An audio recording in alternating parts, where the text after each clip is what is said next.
말씀은 잠언 4장 1절에서 23절까지 말씀입니다. 잠언 4장 1절에서 23절까지 말씀입니다. 제가 먼저 읽은 스라이드에서 교독하시겠습니다. 4장 1절부터입니다. 아들들아, 아비의 흉기를 들으며 명철을 얻기에 주의하라.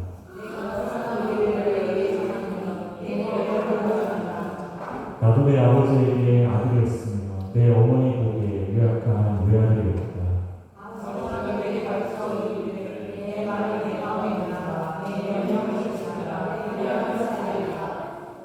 지혜를 얻으며 명철을 얻으라. 내 입의 말을 믿지 말며 어기지 말라.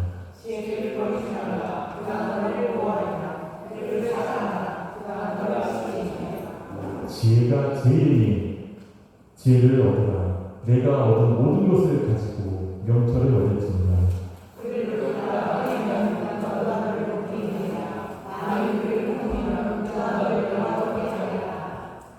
그가 아름다운 말을 내 머리에 두겠고 영화로운 멸류관을 내게 주리라 하였느니라.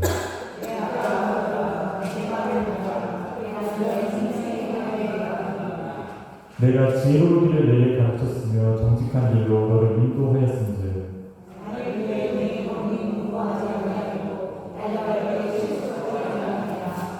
훈계를 굳게 잡아 놓치지 말고 지키라. 이것이 내 생명입니다.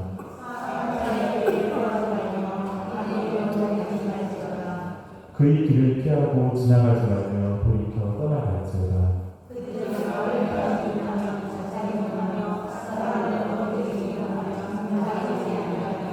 둘이 떡을 먹으며 강포의 술을 마십니다.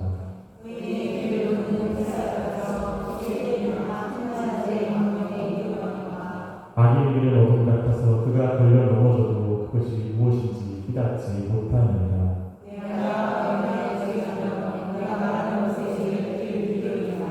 그것을 내 눈에서 떠나게 하지 말며 내 마음속에 지키라.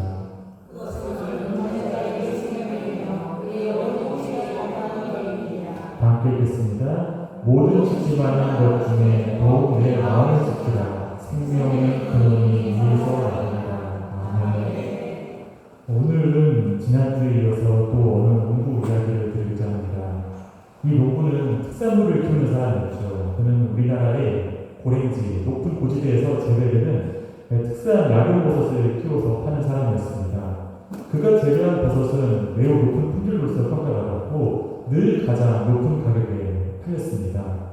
일반적인 버섯이 아니라 높은 고지에서 특정한 시기, 특정한 조건을 잘 지켜야만 재배가 가능하고 그리고 또한 극상품이 수확이 가능한 품종이었기 때문에 시도하는 사람도 그리고 생산하는 사람도 드물 수밖에 없는 그런 품목이었기 때문이죠.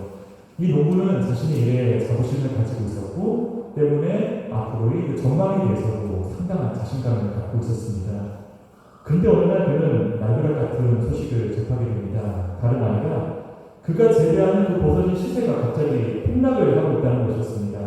놀란 마음에 온 소식통 총동원해서 이유를 알아보니까 그 버섯과 비슷하지만 더 나은 효능과 함량을 갖고 있다고 알려진 어느 버섯이 어느 외국의 산단지대에 그동안 대량으로 재배가 되고 있었는데 그 수입 허가가 떨어졌다는 것이죠. 그 수입 허가가 떨어져서 그 대규모 초도 물량이라고 하는 첫 수입 물량이 이제 한국으로 이렇게 실려서 오고 있다는 소식 때문에 그게 시세가 떨어졌다는 것이었습니다. 그리고 나서 얼마 있지 않아서 연로하신 농부의 이제 가족 중 한 분이 갑작스럽게 다치신 다음에 병원에 입원하게 되어서 급히 병원비를 또 지출해야 되는 상황이 닥치게 되었던 것이죠. 이 외국 버섯 수입 소식에 마치 낙엽이 떨어지듯이 급락하는 버섯의 시세, 그리고 그의 뒤이어서 일어나는 가정의 아픔 때문에 그만 마음이 급격히 무너져버린 농부는 단 몇 푼이라도 빨리 건져야겠다고 다짐을 하게 됩니다. 수업 끝에 그냥 지금 키우고 있는 이 버섯을 그냥 선매로 헐값에 밑도선매 매매 계약을 쓰게 되는 것이죠. 그나마도 이 농부가 생산한 품질이 극상품이었기 때문에 특별히 이 가격에 사는 것이다 이런 얘기까지 듣게 됩니다. 거의 뭐 폭락기는 시세보다도 더 낮은 시세로서 거의 길바닥에 내던지다시피 했던 것이죠. 속이 참으로 쓰렸지만 그것을 어떻게든지 가족 병원비라도 마련했다고 생각하면서 그는 속상한 마음에서 달려봅니다. 그런데 그로부터 또 얼마 지나지 않아서 또다시 기막힌 소식이 닥쳐옵니다. 버섯을 심어온 배 안에 심각한 피해를 끼치는 이 외래 해충의 알과 애벌레들이 발견되었던 것이죠. 거기에 이 알들과 애벌레들이 버섯 안에 새끼를 치면서 생산한 것으로 의심되는 발암물질들이 버섯 안에 대량으로 발견되게 됩니다. 때문에 버섯들이 통관이 거부가 당했고 기존의 수입 허가도 전면 취소가 되었다는 소식이었죠. 버섯의 가격은 순식간에 정상화됩니다. 아니, 기존의 유통되었던 가격보다도 도리어 더 높은 가격을 형성하게 되었죠. 결국 눈앞에 급박한 사건이 준 공포와 그 절망감 가운데 조바심을 부렸던 농부는 한 해 동안 애써 수고한 대가를 전가리지 말도 안 되는 헐값에 그것도 한순간에 넘기게 되었던 것입니다. 이 감정에 따른 신속한 판단과 빠른 행동이 도리어 농부에게는 돌이킬 수 없는 결과를 가져다 준 것이죠. 이 버섯을 키우는 농부를 사로잡은 감정과 판단 그리고 그에 따른 행동은 과연 지혜로운 것이었을까요? 적어도 그는 그 자신의 힘과 의지를 넘어서는 온갖 큰 소식들 앞에서 불안과 초조 그리고 염려, 공포에 휩싸여서 움직인 것은 분명합니다. 우리는 그것이 전혀 하나님께로부터 온 마음이 아님을 잘 알고 있습니다. 예레미야 29장 11절을 말씀합니다. 예레미야 29장 11절은 여호와의 말씀입니다. 너를 향한 나의 생각을 내가 아나니 평안이요 재앙이 아닙니다. 너희에게 미래와 희망을 주는 것이냐 라고 말씀하고 있습니다. 잠언 10장 22절은 또한 말씀합니다. 여호와께서 주시는 복은 사람을 구하게 하고 근심을 경하여 주지 아니합니다. 농부의 마음속에는 어떠한 잠잠함도 평안도 기쁨도 감사도 들지 않습니다.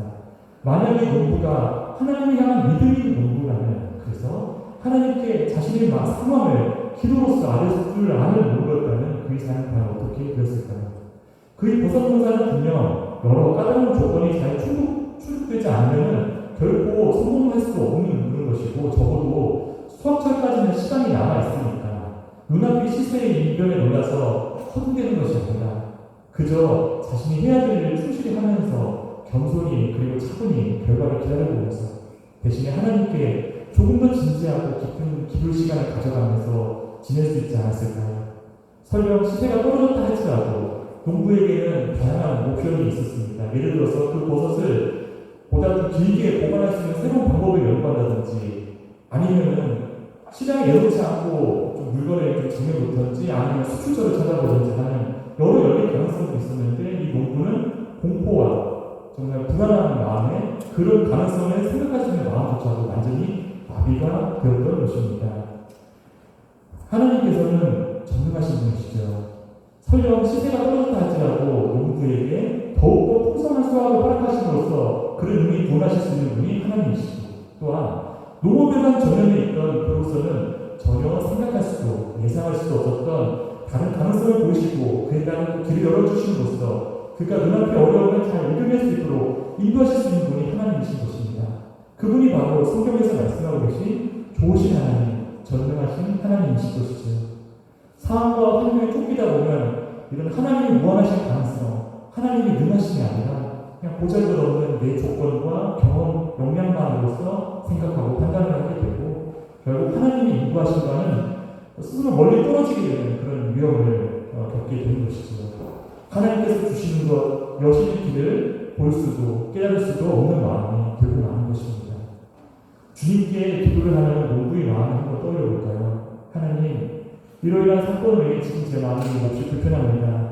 제 마음을 요동하지 않게 하시되 이 급작스러운 소식들 앞에 제가 꼭 해야 될 일이 있다면 제가 무서운 마음이나 불편한 마음으로 쫄깃이 서두르는 것이 아니라 하나님께서 적절한 방법들을 적절할 때 자연스럽게 만날 수 있도록 하나님께서 하시는 그 방법을 만날 수 있도록 저희 삶을 반드시 인도해 주실 것을 기도합니다.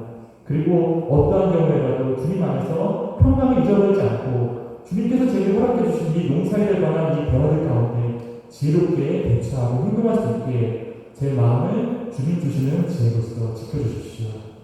이렇게 기도할 수 있는 농부가 되었으면 좋겠습니다. 농부가 이처럼 하나님을 의지하면서 기도 가운데 하나하나 진행해 나갔다면 그에게는 그가 앞서서 일절이 움직이고 막 불안해 떨면서 행동했던 것보다도 훨씬 나은 기회가 주어질 수 있었을 것입니다. 우리는 모든 것을 아시는 주님께서 우리 예배 가운데, 말씀 시간 가운데, 기도 가운데 그리고 우리의 삶 가운데 늘 우리와 함께 계심을 알고 있습니다. 하지만 우리는 급변하는 이 시대 속에서 그리고 우리 각자의 어떤 개인적 급변하는 상황 속에서 이처럼 하나님께 먼저 나아가는 삶의 가치에 대해서 종종 잊어버리곤 하죠. 지금 당장이라도 무언가 빠르게 세상 이치에 맞게 결정하지 않으면 혹 기회를 놓치지 않을까 혹은 우리 삶이 잘못되지 않을까 하는 막연한 두려움들이 우리 주변 사방에 깔려있기 때문인 것입니다. 하지만 그때 시선을 돌려서 하나님을 바라보는 그 결단을 내릴 때 하나님께서 지금도 살아계시고 나를 사랑하심을 우리 삶의 변수가 아니라 상수에 놓을 때 그럼으로써 하나님을 기억하고 인정해드리는 그 지혜를 붙잡을 때 비로소 살 길이 열리게 되는 잊어서는 안 될 것입니다. 성경에서는 이처럼 우리가 살아가면서 체험하게 되는 모든 일 가운데 하나님을 떠올리고 그에게 간구하는 것을 보고 하나님 안에 거하는 삶, 하나님을 의지하는 삶, 하나님을 경외하는 삶이라고 말씀합니다. 우리와 함께 계시는 하나님을 기억하고 하나님을 경외하는 삶이고 지혜로운 삶이라고 말씀하고 있는 것입니다. 이처럼 하나님을 경외하는 삶은 너무나 중요하기 때문에 성경에서는 이에 대해 매우 자주 강조하고 있습니다. 시편 115편 11절에는 이렇게 말씀하고 있습니다. 여호와를 경외하는 자들아 너희는 여호와를 의지하라. 그는 너희 도움이시요 너희 방패시로다. 또한 시편 128편 1절에서는 이렇게 말씀하시고 있습니다. 여호와를 경외하며 그의 길을 걷는 자마다 복이 있도다 라고 선언해 주시죠. 그리고 시편 147편 11절에는 여호와는 자기를 경외하는 자들과 그 인자하시는 바라는 자들을 기뻐하신도다 라고 말씀하고 있습니다. 하나님이 경외하고 의지하는 사람은 그 자신에게 복으로 돌아올 뿐만 아니라 하나님께도 기쁨을 끼치는 삶이라는 것을 성경은 말씀하고 있는 것이죠. 잠언에서도 이처럼 하나님을 경외하는 삶의 중요성에 대해서 집중적으로 말씀하고 있습니다. 여호와를 경외하는 것이 지식의 근본이라는 잠언 1장 7절의 말씀은 너무나 유명하죠. 얼마 전 그리고 또 제가 개인적으로 묵상한 말씀이 바로 잠언 14장 26절에서 27절까지 말씀인데요. 나날이 급작스러운 소식들로 이제 가득해지고 있는 요즘 같은 혼란스러운 시기에 정말 꼭 명심해야 하는 말씀이라는 생각이 들었습니다. 말씀을 띄워주시면 함께 읽기를 원합니다. 여호와를 경외하는 자에게는 견고한 의리가 있나니 그 자녀들에게 피난처가 있으리라. 여호와를 경외하는 것은 생명의 셈이니 사망의 그물에서 벗어나게 하느니라. 잠언 특히 오늘 본문 잠언 우리가 같이 읽은 잠언 4장은 아버지로 이야기되는 부모 세대가 이제 아들로 이끌어지는 자녀 세대에게 믿음의 가르침을 전하는 내용의 말씀입니다. 여기서 믿음의 가르침이라고 하는 것은 하나님을 경외하면서 평생을 살아가는 지혜자의 생생한 신앙 경험이 담긴 교훈인 것이죠. 그리고 이 교훈은 아들에게 지혜를 말하고 있는 한 아버지의 한정된 삶으로부터 비롯된 것만이 아니라 이 아들이 아버지의 아버지고 선대로부터 내려온 바 귀한 신앙의 유산이기도 한 것입니다. 이 말씀의 결론은 바로 참 지혜로 사는 삶, 곧 여호와를 경외하는 삶이야말로 우리가 살 수 있는 가장 가치 있는 삶이라는 말씀인 것이죠. 우리가 하나님을 경외하는 마음, 곧 우리 인생에 허락된 이 최고의 지혜를 우리 마음의 중심에 소중히 간직할 때 그것은 바로 우리의 삶을 영화롭게 하는 것입니다. 그 영화로운 멸류관은 바로 하나님께서 우리에게 주고자 하는 생명의 평안인 것이죠. 잠언 19장 23절을 이러한 하나님이 주시는 지혜의 목적을 말씀하고 있습니다. 이것도 함께 읽기를 원합니다. 여호와를 경외하는 것은 사람으로 생명에 이르게 하는 것이다. 경외하는 자는 족하게 지내고 재앙을 당하지 아니하느니라.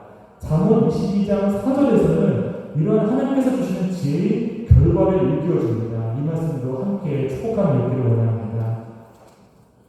겸손과 여호와를 경외함이 보상은 재물과 영광과 생명입니다. 아멘. 하나님을 경외하는 마음의 뿌리는 다름 아니라 우리가 살아가는 매 순간의 일상 속에서 하나님이 살아계심을 믿고 의식하면서 그리고 인정하면서 사는 것에 있습니다.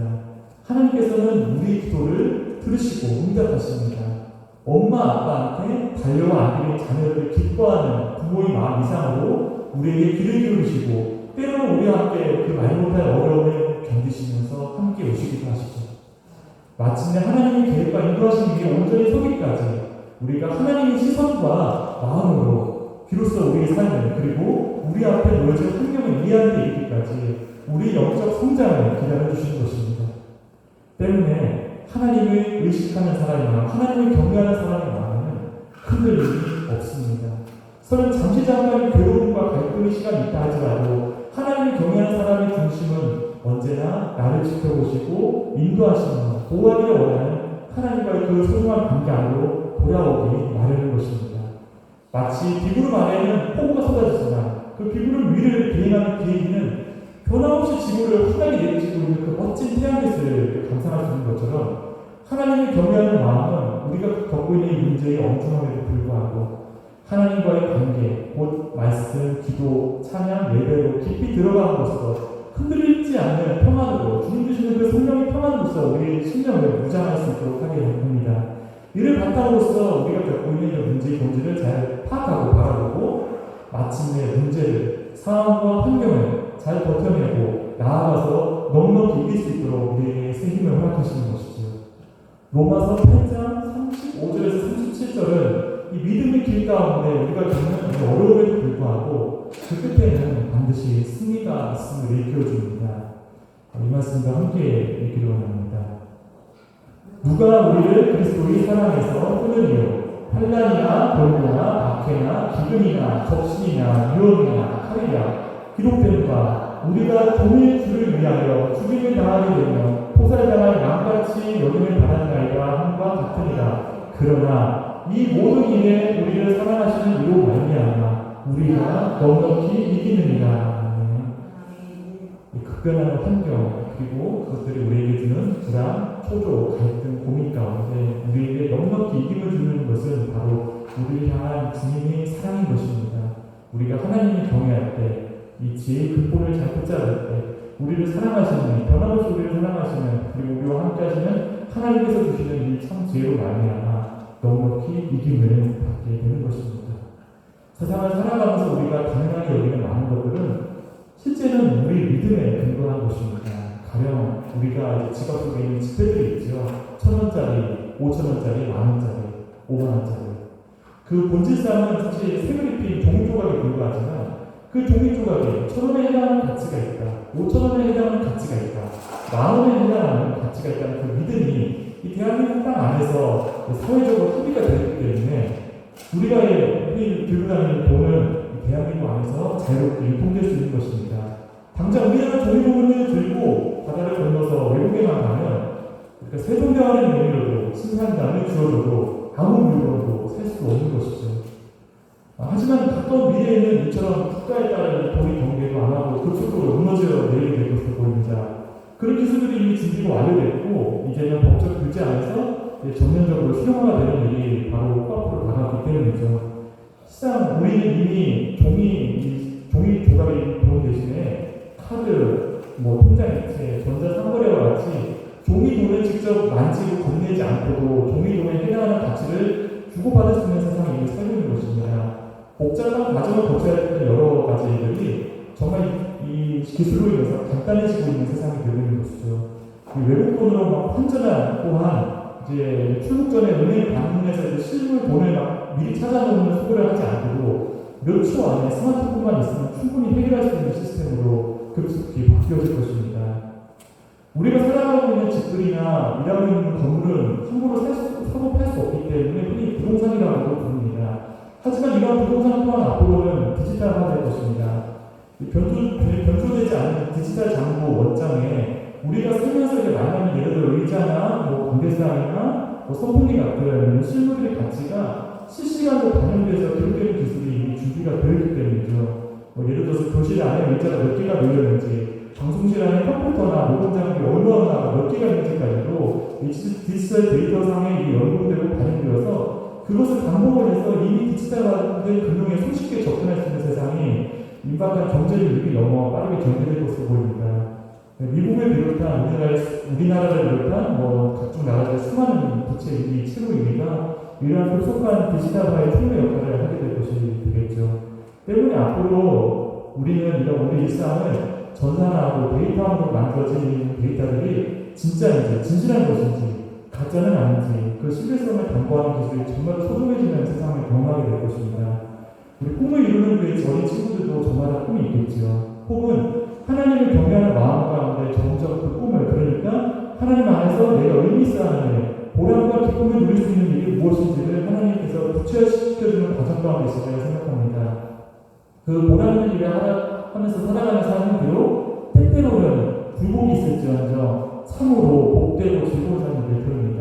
그때 꼭 기억해 주실 것은 이것입니다. 바로 세상의 흐름이 모든 것을 데이터로 변환하고 측량하는 디지털화에 있다는 것, 그리고 이것을 분석해내는 인공지능의 활용이 앞으로 매우 중요하게 여겨지는 시대가 될 것이라는 것입니다. 양자 컴퓨터라든지 정말 속도가 빠른 스마트폰이라든지 그리고 정말 빠르게 어느 곳에서나 접속 가능한 통신망 같은 것은 바로 이러한 새로운 기술들을 유용하게 만들어주는 어떤 도구 인프라인 것이죠. 여러분이 지금 하고 있는 일, 나아가 하게 될 일에 데이터나 인공지능 분석을 적용했을 때 얼마나 새롭고 유용한 결과를 얻을 수 있는지를 늘 생각하면서 하나님께 지혜를 구하는 시대가 열리게 되는 것입니다. 예를 들어서 축구를 하면서 운동장에 특정한 시간 안에 몇 킬로를 어떻게 어느 속도로 이렇게 움직였는지를 어떻게 하면 효율적으로 데이터로 옮길 수 있을지에 대해서 한번 생각을 해보고, 이를 통해서 실제 내가 축구 운동 경기에서 어떻게 움직여야지 더 나은 결과를 얻을 수 있는지를 인공지능과 어떻게 포기하면서 답을 낼 수 있는 세대가 바로 우리 자녀 세대들이 사회생활을 하면서 이제 경험하게 될 실제 세대인 것입니다.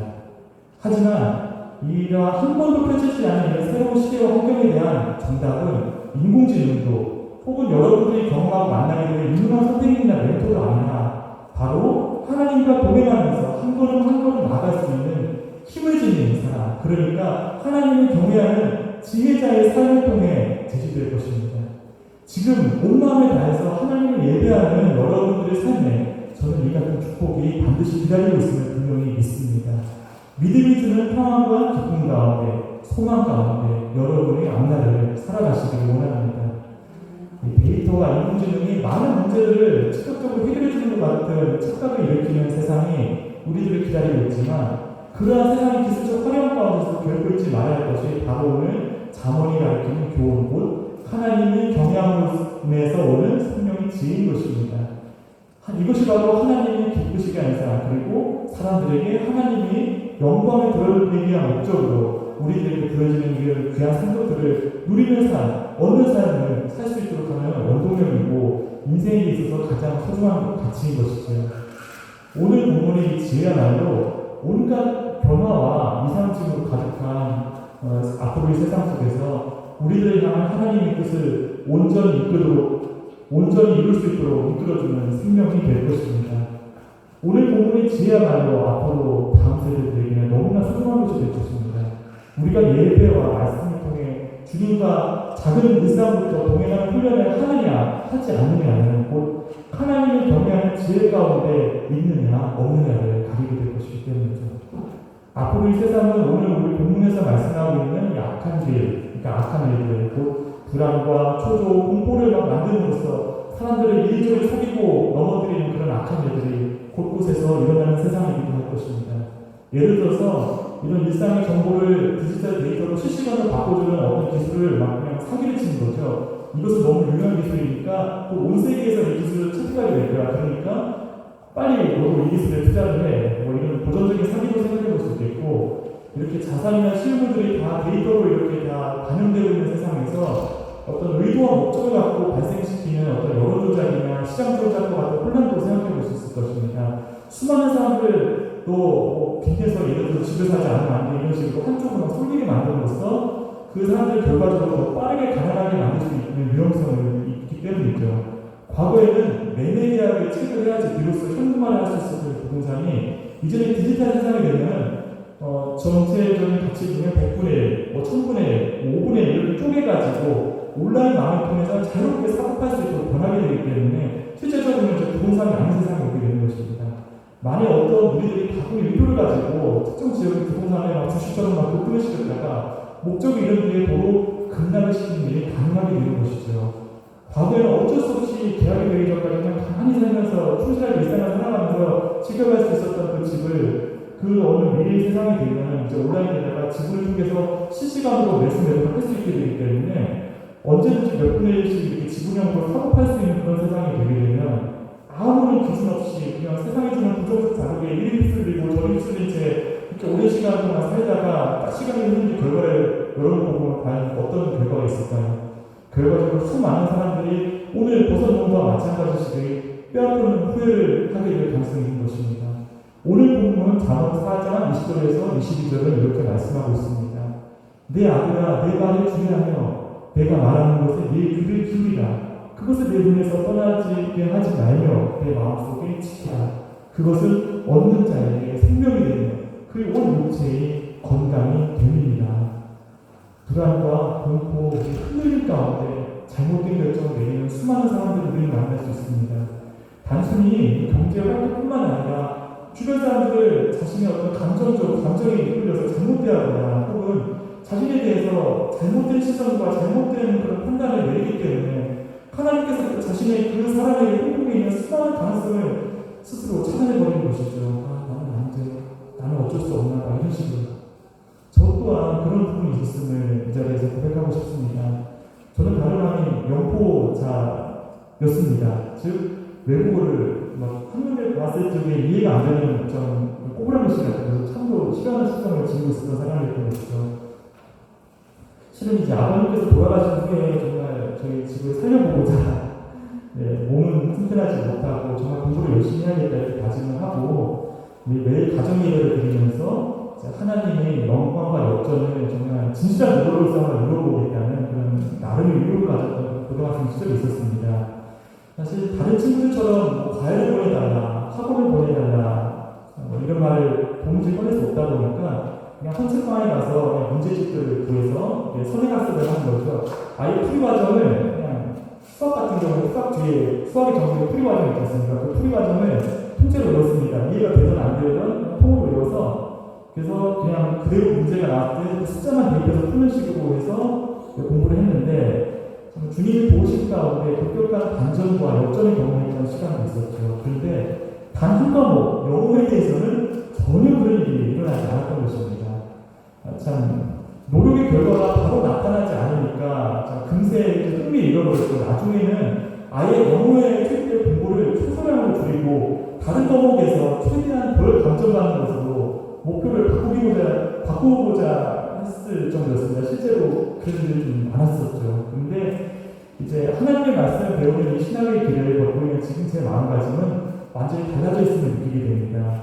잘 알던, 정확히 알지 못하던, 혹은 잘 모르던 그것은 중요하지 않습니다. 그저 하루하루 조금씩 그냥 마음 닿는 대로 부담 없이 꾸준히 모이는 것이 쌓이고 쌓여서 어느 날 뒤돌아보면 참 놀라운 결과를 일으킨다는 점을 체험하고 있는 중이죠. 중요한 것은 지금 내가 뭔가 성과를 내기 위해서 억지로 부담을 가지고 무언가를 달리다 이뤄서 빠르게 잘 해내는 것이 아니라 내게 주어진 하나님께서 내게 주신 시간을 그냥 즐거운 마음으로 잘 쪼개고 배분해서